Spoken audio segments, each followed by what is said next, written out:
All right, man. Free agency here. Yeah. So what we did last year is we said we were expansion teams. We're, again, does the cap really matter here? We were assuming like a 20%, upcharge here, basically. Right. That there was a players would have to get paid a little bit more to go to the London Silly Nannies or whatever your team is, or the North Reading Hornets, my team. So we'll kind of do the same thing. It doesn't really matter. It's not going to change a whole lot of our strategy, but we each got to pick 5 free agents. We'll each get to pick 5 free agents going back and forth here. Okay? Yep. So I will concede. I'm giving you all the concessions here. I'm letting you pick first in free agency, and you get the pick in the draft. I get the pick in the draft. You get the higher pick in the draft. Your draft pick. So just so you know, you have pick 11. Yeah. Of every round. That's not that much of a concession. I have pick 15 of every round. We each have 7 picks. We can't trade picks. I would trade. I'd have 15 picks if I was really running the show here. Right. That would be all the time. Truth. But we'll redo the draft. So I'll let you have the first choice here in free agency. Well, Madden exposed a significant weakness in the middle of my defensive line. For some reason, there were players that just weren't there. The likes of Neville Gallimore didn't appear to be getting it done. And thankfully, Neville was on a 1-year deal, so he's out the door. And I'm going to replace him with Christian Wilkins. Wow. I have seen the error of my ways, and I am replacing it in a significant way with a big body, high-impact playmaker, the marquee free agent, right in the middle. Christian Wilkins comes in, fixes it. Big money right there. Going with Christian Wilkins, one of the highest. This is like the Kansas City. Remember when they lost the Super Bowl, when their offensive line got wrecked, and they're like, nope, everything's getting destroyed. And they rebuilt the whole thing, and they're like, big money, we're going to spend more than you've ever seen spent on the offensive line from now until eternity. That's what I'm doing with the defensive interior. Oh, this next Madden game is going to be completely different. Rashad Penny going 50-plus yards on the first play. There was definitely, I found myself when I was doing these free agents thinking, now, do I want to do this for what I would do, or do I want to do this for a Madden game? Really? Yeah. Really? Uh-huh. No, we're doing this live, by the way. Yeah, I am. This is live. Right. So right now you're thinking, how do I get better at Madden? Well, I'm thinking, would this player make more of an impact in a Madden game than he would, in real life? See, I'm still playing for real life here. Still playing for real life, but maybe you'll catch up in Madden terms. Okay, so you're getting Christian Wilkins. I'm going with another big name free agent here. I'm going Danielle Hunter because I need I got to build that defensive line here, Sam. Currently have Derek Barnett, Charles Omenihu, Obo Okoronkwo. A solid group, a cogent group, but I need that star. Need Danielle Hunter, one of the highest price free agents this offseason, much like Christian Wilkins. They were the top two paid non-quarterbacks. Of course, Kirk Cousins made the most money in free agency. So you and I are both going with splash moves here in free agency. Yeah. So you got Wilkins, I got Hunter. But I did not go with the Kirk Cousins. I did not decide to. I really thought you might. Well, I mean, you still can. I thought about it. I was like, do I? But I was thinking, so this is where I think I was, the Madden side of me was like, I should really go and get Kirk Cousins. That gives me a much better chance of winning a Madden game. And then the honest, playing for the future part of me was like, no, I wouldn't give up on Bryce Young after 1 year, even after that Madden game. I would give him another year. I would stick. And once we sim the season, Bryce Young had 20 touchdowns and 9 picks or whatever it was. We also had somebody suggest, by the way, and this is fair, that the next game we play, we should just sim the game and commentate over the top of it rather than actually play, where the disparity in talent ability on Madden is there a coach mode? Front and center. Is there a coach mode in Madden? Think you can just sim the game, right? Like live, sort of just zero, like both controllers in the middle and watch it play out? There used to be, I'm assuming you can still do this. You can call the play, and then you could just press X, A, and hands off to snap it. Yeah, and you just watch the play happen. But I think you can. That's like your coach mode. I think if you put both controllers in the middle and just set it going, you can just watch it play like a game, like True. No, TV. I understand. Yeah, okay. Maybe we'll do that. We'll do that next time. So you to offset your lack of stick skills. Yes. Okay. Just making sure that was clear. Yeah. All right, you're up in free agency here. All right, number 2, my backfield was miserable. In particular on Madden, I actually think it was slightly harshly, like Roschon Johnson, I think is a solid player. Nonetheless, in Madden, he's not getting it done. So you really are just playing for Madden here. A little bit. A little bit. You're going running back here? Not entirely. Well, yes. I'm bringing in Saquon Barkley to fix my backfield. Now, I've obviously criticized this kind of strategy in the past, right? If you're going to draft Najee Harris in the first round to fix your running game, it's a bad strategy. He's not going to do it in his own. But my offensive line is good. My offensive line is solid. My run game should function, and it isn't because my backfield was awful. So I'm bringing in Saquon Barkley, and it's fixed. Wow. That is... You're just playing for Madden. This one. Running backs matter in This Madden. one is the Madden pick. This is and maybe a little bit in the next one. Pick. I'm sticking to what I normally preach on the show here and building that offensive line. So I'm going Tyler Biadasz, the center who signed with the Commanders this offseason, former Dallas Cowboy. I was believing in Doug Kramer and his ability to develop. And since he didn't play any NFL football last year. Didn't develop. So I need at least a cogent center. So there is Biadasz. My current offensive line, we've got Orlando Brown Jr. and Rob Havenstein as our tackles. Like that. Kevin Zeitler, tail end of his career at right guard. Brady Christensen, could upgrade there at left guard. We'll see what happens in the draft. We'll see. But Tyler Biadasz now to lock down that center spot. So I'm feeling pretty good about my offensive line now. The other area of my team that was utterly, utterly miserable was wide receiver, where anytime Bryce Young actually put a pass on his receiver, the receiver dropped it. The only guy that seemed to be able to catch was Kevontae Turpin.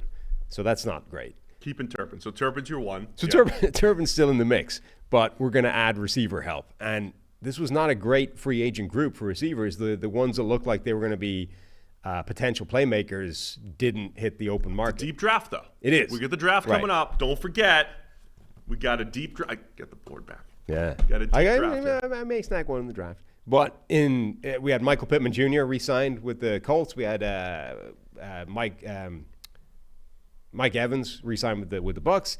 So I'm going to bring in Marquise Hollywood Brown, add some speed to the team. Ooh, you got some big name players here, some splash players, Saquon Barkley and Marquise Brown. And Brown wasn't expensive. Like, this is one area. Okay, you're paying big money for Christian Wilkins and Saquon Barkley, but Marquise Brown was a cheap deal. So you get a 1-year deal of Marquise Brown. Yeah. You're really building for this year's Madden game, specifically. I mean, look, we might sign Marquise long term. We'll see how it works. It's just a prove-it deal for Marquise. It's time for Hollywood to show why he's nicknamed Hollywood. All right. Let's go. So you've got your first three. Where's my next pick here? I lost my free agent list. You went with DJ Reader for your third. How do you know? This is live. It's a hunch. I'm going DJ Reader. If I know you the way I think I know you, you thought about bringing in Sheldon Rankins, and then you changed your mind and you went with DJ Reader. That's a possibility. Yeah. How did I lose this? I had things pulled up nice. I had my depth chart here. I had my free agent, my off-season list here. So DJ Reader's going to shore things up on the defensive interior. Again, my whole team last year, my whole strategy was like retread first-rounders. So I had Javon Kinlaw, who made some plays in Madden. Kinlaw made some plays. But I had Javon Kinlaw, Poona Ford as my defensive tackles. We need some help there with DJ Reader. Bump all those guys down the depth chart just a little bit. So my whole strategy here is fill those needs, right? Fill those needs in free agency so I can draft the best players available. So DJ Reader going to shore things up on the defensive interior for me as my third free agent. Got a 2-year deal for Reader. All right. You're like that. DJ Reader's, injuries are his only concern, right? And age, I guess, a little bit. Yeah. And you know me, I usually ignore injury history during free agent time. I'm like, oh, there's a big name, the guy that played well. Like that pick. Like that selection. Like that signing. That'll never hurt. So I like having DJ Reader here. My fourth pick, Jonathan Grenard on the edge. My edge rushers were actually okay, but I think Grenard can definitely add something. I think they're definitely missing kind of proven impact, consistent pass rushers. And this is one where we're not just playing for next year. Like, Grenard is a building block for the future, a long-term, young, up-and-coming, ascending player who's an outstanding technician, has been productive and pretty good on a per snap basis, and then we're going to see how much more we can get out of him. Did you know in my PFF class that I was doing the other day, someone quoted Nate Tice, that Nate Tice came up with something called the Millsap principle. Millsap's an NBA player who I know nothing about. Okay. But apparently what he did was played well in small sample sizes and then got an opportunity to start. And so Nate was calling this the Millsap principle, the guy that plays well in small samples and eventually gets elevated to a starter role and I believe succeeds. Right. If you were to name that player, there's a player that comes to mind. Cameron Wake. Okay, Wake. There's another player that comes to mind that I feel like we're gonna be on the same page. Who's the other? And Wake's the first one where Wake's it's like 150 snaps. Right. He's always been the poster child for me for that small sample size guy that, in particular, the PFF grading identified as like absurdly good on that sample. Yeah. Let's scale up the workload and see if he can handle it. And it was the classic example because the reason he wasn't playing more snaps was the aging big name superstar player who wasn't playing that well but was getting a lot of sacks, so people thought he was playing quite well. It's like the classic Joey Porter Sr. Right. It's like the classic, it's everything you would want in a sort of PFF case study, individual player example. There's another guy that did this, another edge defender. Can you think of who I'm thinking of? He was edge defender. He was edge 3 for a team, 4 to 600 snaps a year for a few years, and then hits free agency and becomes a good starter. I'm not going to spend all day here, but Shaq Barrett. Ah, okay. I feel like I would name the whole thing after Shaq Barrett. Now, he was different. He was sitting behind Von Miller and DeMarcus Ware on that loaded Broncos defense. Played well.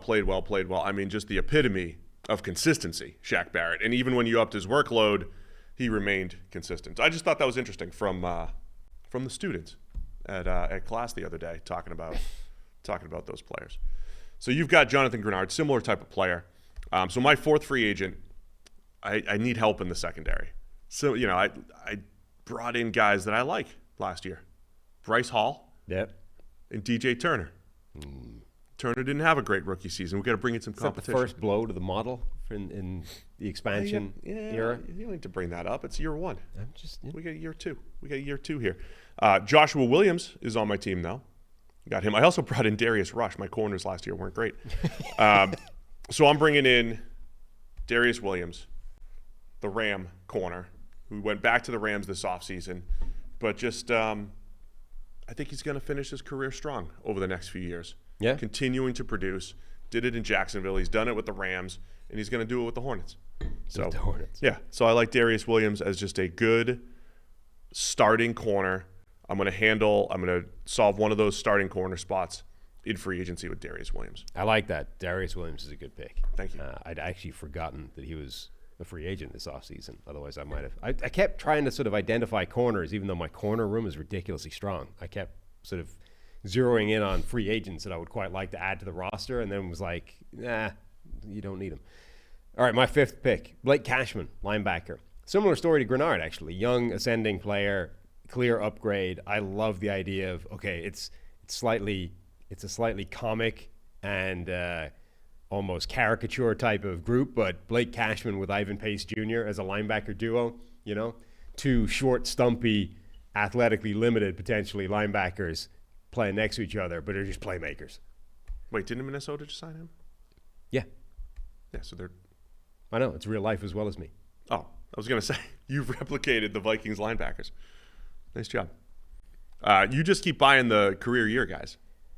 Well, you say career year, buy high. I say they're ascending. They're on the way up. Oh, now's the time to get on the train. All right. Is that what you're doing? All right, so I'm going to go. So that's your fifth. Yep. We're supposed to only have 5, but I think you want to try to grab someone else. No, I'm okay. I nixed that. Okay, good. All right, so my fifth free agent, because, we're stealing all the good players from the rest of the NFL here. Right. Because we're paying a lot, paying a premium here. I'm going Kendall Fuller, cornerback who signed with Miami this offseason. I need the other cornerback spot. So now we're loading up at corner.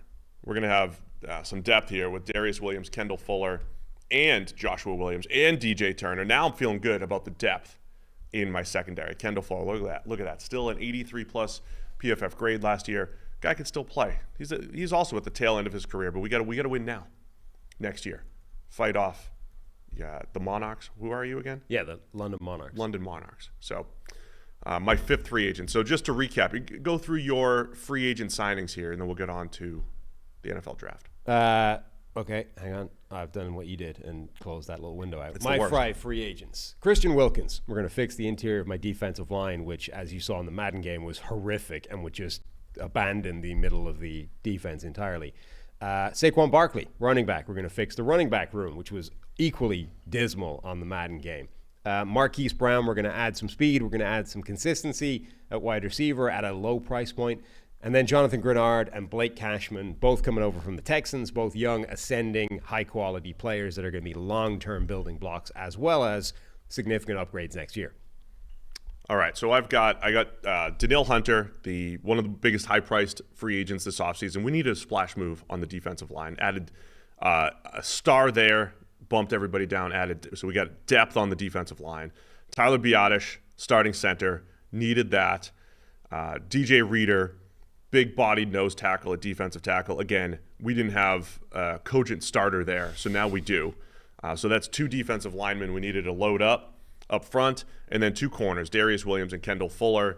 That adds to Joshua Williams, DJ Turner. We're now very deep at cornerback heading into the 2024 season.